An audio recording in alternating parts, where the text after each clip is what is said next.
Yep, it's another cash-in fighting game, taking advantage of the Steet Fighter II craze that hit the scene in the early 90s.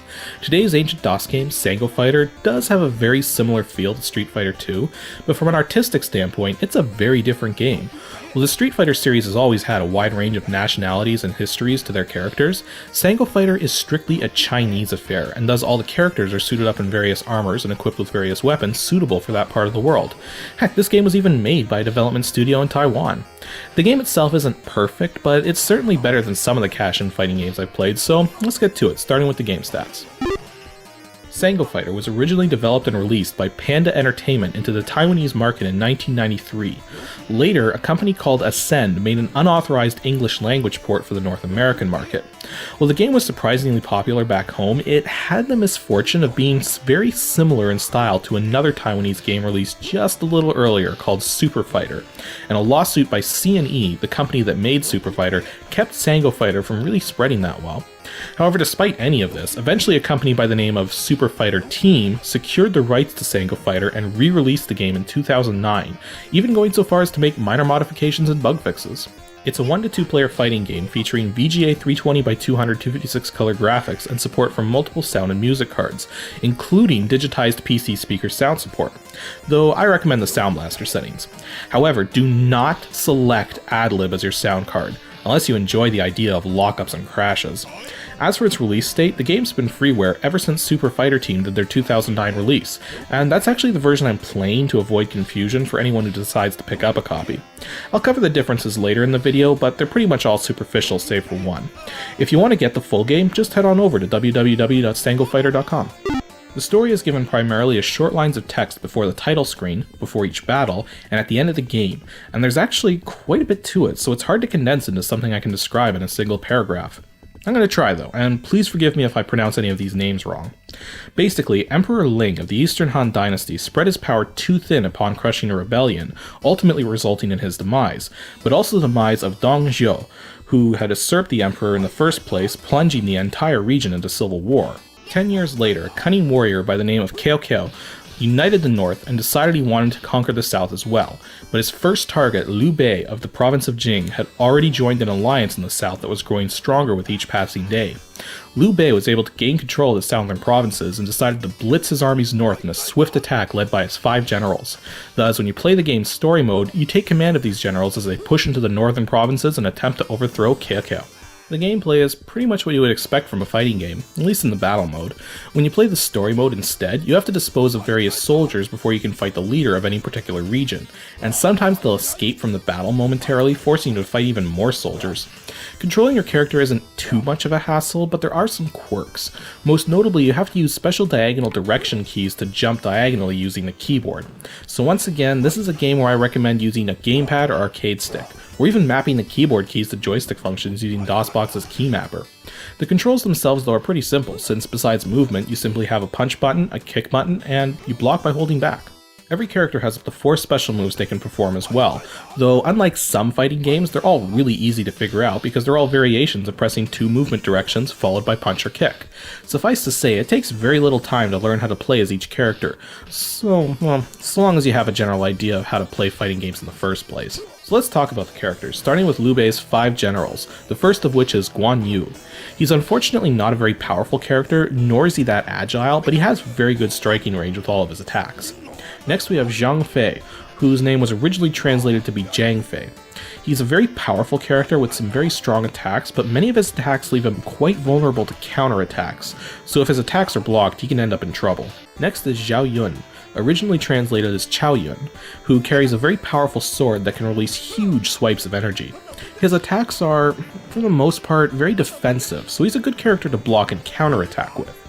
Next is Ma Chao, originally translated as Ma Cho. He only has 1 energy attack, and the rest of his attacks tend to put his entire body in harm's way, but he's one of the few characters who can chain attacks together easily and effectively. The last general you can play as in story mode is Huang Zhong, originally translated as Huang Zhong. He carries a bow and arrow and can shoot energy pulses much like the other 5 generals, except he also has a jumping uppercut similar to Ryu and Ken's Dragon Punch, and for the most part is a fairly average character. If you decide to play the battle mode instead of the story mode, you gain access to the rest of the characters. Going in order of appearance in the story mode, we first have Zaiho Yuan, translated originally as Xiaoho Yuan, who has some fairly strong moves but comes across as a mostly average character. Next is Yan Wei, a very powerful character with some of the most disturbingly effective moves in the entire game. I don't think this guy has any faults from a gameplay perspective. It kind of goes to show that the characters are not completely balanced with each other. Next is Zhu Chu, originally translated as Xiu Ju. He has some very hard-hitting attacks, though his range is limited and some of his attacks can easily leave him open to a counterattack when he's not careful. Next we have Zhu Huang, originally translated as Xiu Huang, who wields a fairly sizable axe and has plenty of good defensive moves. Next is Zaiho Dun, originally translated as Xiaoho Chuan. He's related to Zaiho Yuan, but lost an eye at some point in the past and has a slightly different but similar array of moves. Next is Liu Bu, who is a fairly average character with primarily defensive moves. Lastly, you have Keo Keo himself, originally translated as So Tso, and despite being the last character you face in story mode, his moveset is surprisingly underpowered and restricted mostly to defensive moves using his cape. Considering the number of characters consigned to defensive movesets, I probably should explain a couple things about the difficulty. The difficulty level goes from easy to normal to hard, and changing the difficulty level simply changes how aggressive your opponents are, and how effective they can block when they're not attacking. This creates a curious conundrum where you can actually score more hits on hard than you can on normal, because on normal your opponents will block more often than they attack, whereas on hard they attack more often than they block, and on easy they don't do either very much. I leave the game on easy for the story mode, but I turn it up to normal for the battle mode. By now though, you're probably wondering what those blue bars under the energy gauges are for. Well, whenever a character is holding away from their opponent, they gain energy. When the energy bar is full, one of the character's special moves and their main throwing move will both become supercharged for one use, after which the blue bars drain back to nothing. This supercharging will either increase damage, increase speed, or both. It's rare to see a blue bar fully charged in the battle mode, but in the story mode you'll be seeing these bars charged up very frequently. Strategically using your supercharged moves is how you're going to beat the story mode. One curious change though, from the original version to the updated Super Fighter Team version, is that you can no longer lose blue energy when you're hit. Originally if you got hit, you'd lose half the energy stored in this bar. Now getting hit does nothing to your stored energy. And I can only imagine this change was to facilitate being able to use supercharged moves more often in the battle mode. Considering there's not a lot of depth to the game outside of the story, I suppose all I have left really are some tips for playing. Firstly, you need to keep some priorities in mind. In fighting game terminology, priority is an indication of which moves can override which moves when they both make contact at the exact same moment. In this game, one generalization with the priorities is that physical special moves always override moving energy pulses. At least I'm fairly certain of that. I know all the ground level body spinning moves do. Another generalization is that strikes from a weapon always override strikes from a limb, but then almost all weapon attacks in this game are slower than limb attacks. This is partly what makes Dian Wei such a ruthless character, since he carries halberds in each hand, giving him no punches that are not weapon attacks. There are some exceptions to these generalizations, but they can at least get you started in figuring out the priorities of everyone's attacks. Secondly, if you're playing on the higher difficulty settings, you'll likely need to be very defensive to win matches, because of how the AI gets more and more aggressive the higher you set the difficulty. Blocking and counterattacking is far more effective in this game than being aggressive, but requires much more accurate timing, and is not the way I tend to play fighting games, which is why I have so much trouble with this one and why I've been keeping the difficulty down. Lastly, abuse your special moves. Unlike a lot of other fighting games where light attacks tend to out-prioritize special moves, in this game it's the other way around. Special attacks generally out-prioritize light attacks, or at least that's the way it seems. Even if I'm wrong about that, because you can't chain normal attacks together for combos, you're pretty much forced to use special attacks if you want to deal significant amounts of damage. Actually, there's a couple other neat little things I just want to briefly mention.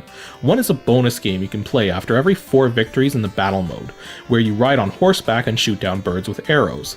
Surprisingly, you use the mouse for this. Well, you can use the keyboard or joystick for this little bonus game, but the cursor moves way too slowly this way, so you definitely should use the mouse instead. Heck, if you get lucky, you might even get a chance to shoot Superman for all those lousy games he's ever been in. The other neat little thing is that Super Fighter Team put a little hidden character into their 2009 release. Sort of. Basically just type the word Cutlet, C-U-T-L-E-T, into the character select screen, and you can play as one of those annoying little soldiers. It's mostly for sake of novelty though, because they're very underpowered and they don't really have any special moves. And that's Sango Fighter. Is it a Street Fighter II ripoff? Well, from a gameplay perspective, of course. It even has many of the same moves. But artistically, it is a very different style, and worth trying at least once if you enjoy fighting games.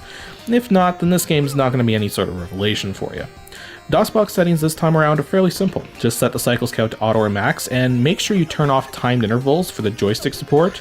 Well, that is if you intend to use any form of joystick or gamepad. The graphics scalers also barely do anything to help the graphics, so you might as well just leave them off. And that's all for this episode of Ancient DOS Games. Stay tuned for episode 39, where we'll be looking at a game where you take on odd jobs at an airport, train station, toy store, and produce farm. If you know what game that is, then send your guess to adg@pixelships.com and tune in next Saturday to see the DOS version of this predominantly C64 game.